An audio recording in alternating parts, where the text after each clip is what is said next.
নবম শ্রেণীর তোমাদের বাংলা ব্যাকরণ তৃতীয় অধ্যায় শব্দ এবং পদ। আমরা এখান থেকে বিশেষ্য, বিশেষণ, সর্বনাম, অব্যয় এবং ক্রিয়া যেগুলো আমরা ছোটোবেলা থেকে পড়ে এসেছি সেইগুলোই কিছুটা আপগ্রেড ভার্সন এখানে আমরা জানব। দেখো, আমরা প্রথমেই শব্দ এবং পদটাকে জানি। আচ্ছা, শব্দটা কী গো? ধ্বনির সঙ্গে যখন ধ্বনির জোট বেঁধে যখন কোনো অর্থ প্রকাশ করে তাকেই আমরা কিন্তু শব্দ বলছি। তাহলে ধ্বনির সঙ্গে ধ্বনি জোট বাঁধলে যখন কোনো অর্থ প্রকাশ করে, অর্থাৎ পাশাপাশি অর্থ প্রকাশ করছে, পাশাপাশি বসতে হবে, সঠিকভাবে মনের কিন্তু ভাব প্রকাশ করতে হবে, সেটা বাক্য হয়ে গেল। কিন্তু শব্দের ক্ষেত্রে ধ্বনির সঙ্গে ধ্বনি জোট বাঁধবে এবং অর্থও প্রকাশ করতে হবে, পাশাপাশি বসলেই হবে না, অর্থটাও কিন্তু এখানে প্রয়োজন। যেমন আকাশ, তাহলে আ, ক, আ, তালবস্য, ও, এই কটা পাঁচটা ধ্বনি পাশাপাশি যুক্ত হয়েছে। তাহলে মা যে ধ্বনিটা আমরা বলি সেখানে কি আছে? ম আর আ, মা, এইটা। আর পদ কাকে বলে গো? এই শব্দ না বলে আমরা পদ বললাম কেন এটাকে? যেমন আমি আম খেতে ভালোবাসি, এই আম, আমি খেতে ভালোবাসি, এই চারটে পদ কিন্তু। হ্যাঁ, কেননা যে শব্দগুলো আমরা ব্যবহার করছি সেই শব্দগুলো যখন বাক্যে ব্যবহার হবে, বাক্যে বসে যাবে, তখনই আমরা সেটাকে আমরা কি বলছি? পদ বলছি, যেটাকে পার্টস অফ স্পিচ বলি। আর নাহলে ওয়ার্ড হয়ে যাবে, শুধু শুধু ওয়ার্ড হবে ইংরেজি ক্ষেত্রে। যেমন আই লাইক ম্যাঙ্গোজ, তাহলে আইটা একটা আলাদা পার্টস অফ স্পিচ, লাইকটা আলাদা পার্টস অফ স্পিচ, আর ম্যাঙ্গোটা আলাদা পার্টস অফ স্পিচ। এইটা হলো বাংলার ক্ষেত্রেও তাই, ওগুলোকে আমরা পদ বলছি।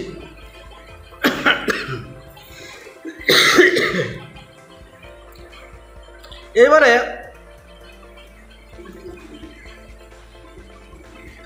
আমরা চারটে দেখো আলাদা আলাদা শব্দ নিয়েছি। যেমন ছেলে, মাঠ, ফুটবল, খেল। এইটা তো তোমার বাক্য হবে না, হবে? টেরি বেগে বাক্য হচ্ছে না। এর সঙ্গে সঙ্গে আমরা কিছু শব্দের সঙ্গে দেখো বিভক্তি লাগিয়ে দিই, তাহলে দেখো এটা একদম বাক্যে পরিণত হচ্ছে। কীরকম? যেমন এখানে ছিল ছেলে, ছেলের ছেলেরা, রা এখানে করে দিলাম, মাঠটা মাঠে করে দিলাম, এ লাগিয়ে দিলাম, ফুটবল, ফুটবল, অ, খেল, এটা খেলছে, হয়ে গেল। এরকম কিছু বর্ণ বা অতিরিক্ত বর্ণগুচ্ছ আমরা যুক্ত করেছি। এই অতিরিক্ত বর্ণ বা বর্ণগুচ্ছই হচ্ছে বিভক্তি। তাহলে আমরা অনেক সময় না শুধু শব্দ বাক্যে যদি ব্যবহার করতে না পারি, যদি আমি বলি এই বইটা আমি দাও, হবে? তাহলে আমাকে করতে হবে, আমি যুক্ত কে, কে বিভক্তি লাগালে তাহলে আমাকে হয়ে গেল। তাহলে হ্যাঁ হ্যাঁ হ্যাঁ, তাহলে এইটাই আমি বলছি যে কোনো শব্দ যখন মানে শব্দ যখন বাক্যে বসছে, অনেক সময় ধরো সেইটা আমরা ইউজ করতে পারছি না, তাহলে কিছু বিভক্তি আমরা যদি লাগিয়ে দিই তাহলে কিন্তু কি হয়ে গেল? সেটা কিন্তু আমরা বাক্যে ব্যবহারের জন্য সেটা পদে পরিণত তো হলোই, সঙ্গে এটা ব্যবহারের যোগ্য হয়ে গেল। বুঝতে পারলে? এটা বিভক্তি। পানিনি না শব্দগুলোকে প্রাতিপদিক বলেছেন, প্রাতিপদিক বলেছেন এই শব্দগুলোকে সংস্কৃততে। এবার আমরা ছোট্ট করে বুঝে নিই যে শব্দ এবং পদের মধ্যে কি পার্থক্য রয়েছে। অর্থ প্রকাশক ধ্বনি এবং ধ্বনি সমষ্টিকে আমরা শব্দ বলছি। তাহলে শব্দ সেইটাই যেটা অর্থ প্রকাশ করবে, সেরকম কিছু ধ্বনি বা ধ্বনি সমষ্টি। শব্দ হচ্ছে, এই পদ হচ্ছে কি বিভক্তিযুক্ত শব্দকে পদ বলি আমরা। তাহলে সেই শব্দে যদি বিভক্তি আমরা যোগ করে বাক্যে বসাই তাহলে সেটা হয়ে যাবে কি পদ। তাহলে পদগুলো কিন্তু শব্দগুলো কিন্তু এমনি এমনি পদে পরিণত হয় না, শব্দগুলো এমনি এমনি পদে পরিণত হয় না, তার মধ্যে আমাদের কি বসাতে হয় গো, বিভক্তি লাগাতে হয়। যেখানে কিছু বিভক্তি লাগে না, যেরকম এই যে ছেলে, এখানে ছেলে রাগ করলাম, যদিও আমি যদি বলি যে ছেলে মাঠে খেলা করে তাহলেও কিন্তু এখানে শূন্য বিভক্তি হিসাবে ব্যবহার হবে। যেমন রাম ভালো ছেলে, তাহলে রামটা তো বিভক্তি যোগ হচ্ছে না, তাহলে রামটা কি বিভক্তি, শূন্য বিভক্তি। তাহলে বাক্যে স্থান লাভের যোগ্যতা শব্দের নেই, তাহলে শব্দ কখনোই কিন্তু বাক্যে ব্যবহার হয় না। পদকে সঠিক মতো সাজিয়ে বাক্য গঠিত হয়। এবারে হ্যাঁ, এই পদগুলো কিন্তু আমরা যেগুলো পড়বো, এই শব্দটা তো জানলাম, এই পদগুলো কিন্তু এতগুলো ভাগ রয়েছে, মেনলি 5টা ভাগ: বিশেষ্য, বিশেষণ, সর্বনাম, অব্যয় এবং ক্রিয়া। হ্যাঁ দেখো, একবারে সংক্ষেপে জেনে নিই। বিশেষ্যটা তো আমরা জানি, কোনো কিছুর নাম থাকলে সেটা বিশেষ্য, কোনো স্থানের নাম, কোনো জায়গার নাম, কোনো ব্যক্তির নাম, কোনো বস্তুর নাম, কোনো কিছুর। আর বিশেষণ কি, অন্য পদকে বিশেষিত করা, দোষ, গুণ, অবস্থা, পরিমাণ, এইগুলো বিশেষণ। আর আমরা সর্বনাম কি, নামের বদলে বলি, যেমন আমি, তুমি, সে, তাহারা, এইগুলো হচ্ছে কি সর্বনাম, যেটাকে প্রোনাউন বলি, আর এটা অ্যাডজেক্টিভ, আর এটা হচ্ছে নাউন। আর অব্যয়টা কি, যার কোনো ব্যয় নেই, ক্ষয় নেই, শেষ হয় না, ধ্বংস হয় না, বুঝতে পেরেছ? যেমন বাক্যে থাকে সেরকমই থাকবে, এর কোনো পরিবর্তন নাই। যেমন পদ বা বাক্যাংশে সংযোগ স্থাপন করে আবেগ প্রকাশ, এটা সংযোগ মানে দুটো বাক্যে যুক্ত করে দেবে, কিন্তু এটা কিন্তু ক্ষয় হবে না। আর আমরা জানি ক্রিয়া মানে কি, কাজ করা। আজকে প্রথম সেকশন একটু বিশেষ্যটা সম্পর্কে জানি।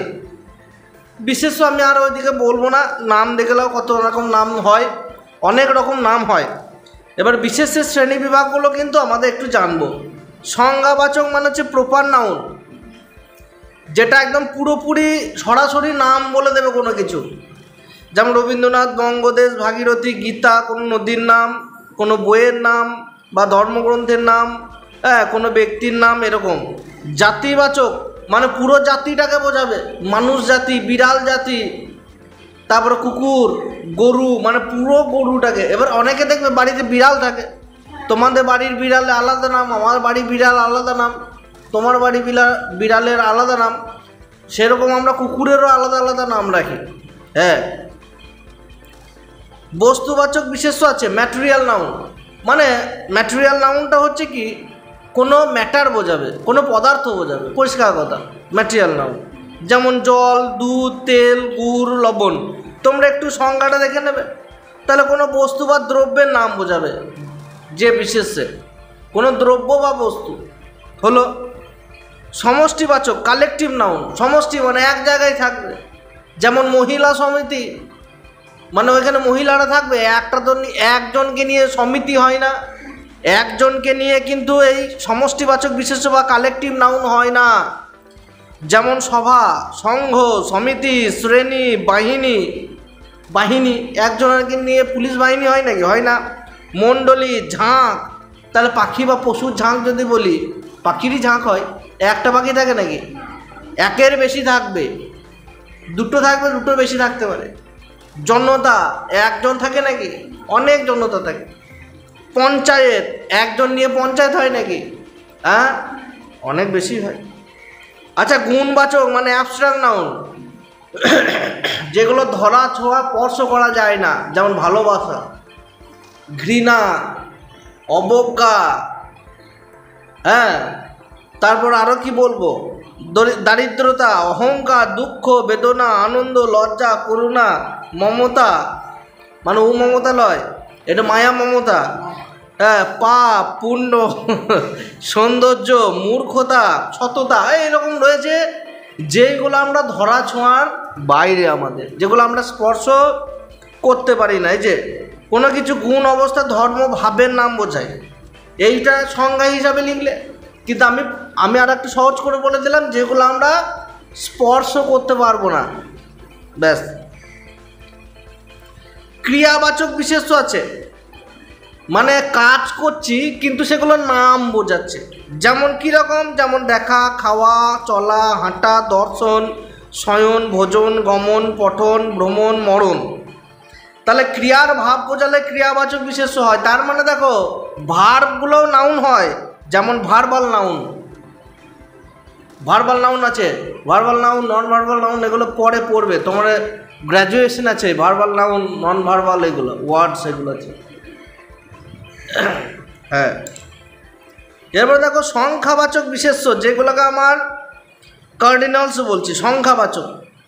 আমি 7-এও নেই, 5-এও নেই। 7, 5, 10, 12, 15, এইগুলো নাম্বার বটে, আবার সঙ্গে কি এগুলো নাউন। বুঝতে পারলে? হ্যাঁ, বেশ, এই অবধি ছিল। আমরা পরের দিনে বিশেষণ সম্পর্কে জানবো। বিশেষণটা, নাম বিশেষণ আছে, নাম বিশেষণের স্বরূপ অনেকটা বড় আছে। তারপর ক্রিয়া বিশেষণ, হ্যাঁ, সর্বনাম আছে। এগুলো একটা একটা করে শেষ করার চেষ্টা করব আমরা। চলো, আজকে এই অবধি ছিল। চ্যানেলে তোমরা যদি নতুন হও, অবশ্যই চ্যানেলটিকে সাবস্ক্রাইব করতে ভুলবে না। ভিডিওটি দেখার জন্য তোমাদের অসংখ্য ধন্যবাদ। ভিডিওটা এখানেই শেষ করছি। জয় হিন্দ, বন্দে মাতরম।